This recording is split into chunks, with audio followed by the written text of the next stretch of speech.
मेरा नाम अमृत लाल रावल है। मैं दिल्ली यूनिवर्सिटी के एक कॉलेज में पढ़ाता था। मैंने टोटल 43 साल पढ़ाया है। इसके अलावा मैं कई सामाजिक न्याय की किताबों के ऊपर भी मैंने काम किया है। 160 किताबें मैंने छापी हैं अपने खर्चे में।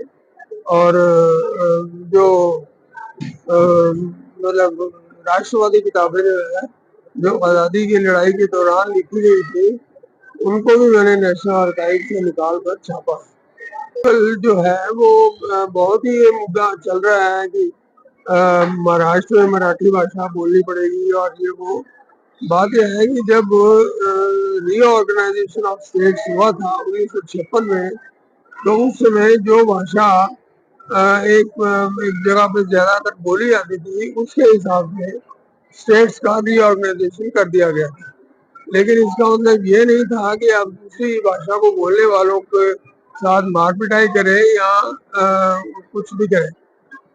शिवसेना एक बहुत ही राष्ट्रवादी पार्टी है, लेकिन उसके जो लोग हैं वो इस तरह से ये गैर राष्ट्रवादी तरीके अपना रहे हैं।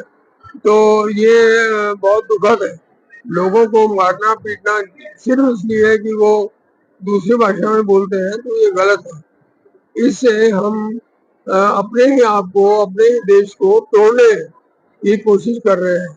इसलिए मेरी प्रार्थना है शिवसेना के नेताओं से कि अपनी जो है ना पॉलिटिक्स चमकाने के लिए इनको इन हालातों को बंद करें। मुझे पुणे से, नासिक से और बॉम्बे से कई जगह से फोन आते हैं कि जी आप प्रॉपर्टी खरीद लीजिए पुणे में। मैं कहता हूँ कि मैं प्रॉपर्टी खरीदूंगा तो मैं बोलूंगा कैसे? मैं तो अपने घर में ही कैद हो जाऊंगा। जब मैं किसी को बोल नहीं सकता तो फिर मेरा क्या फायदा?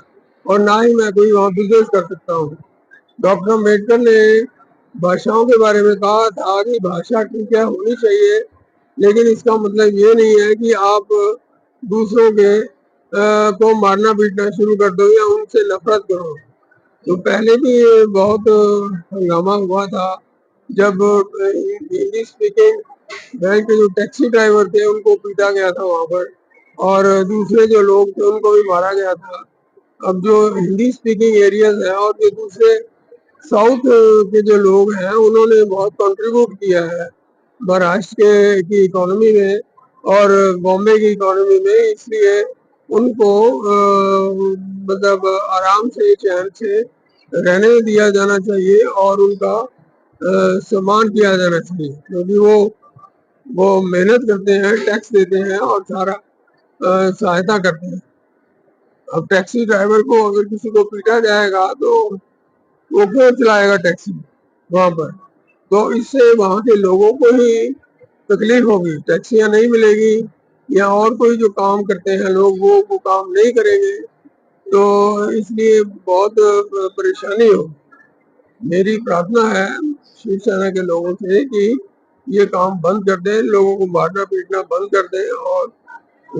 और राष्ट्रवादी पार्टी जो भी बाल ठाकरे जी ने स्थापित की थी, उसकी ट्रेडिशन को, उसकी ट्रेडिशन को कायम रखें। नहीं तो ये एक गैर राष्ट्रवादी पार्टी बन जाएगी।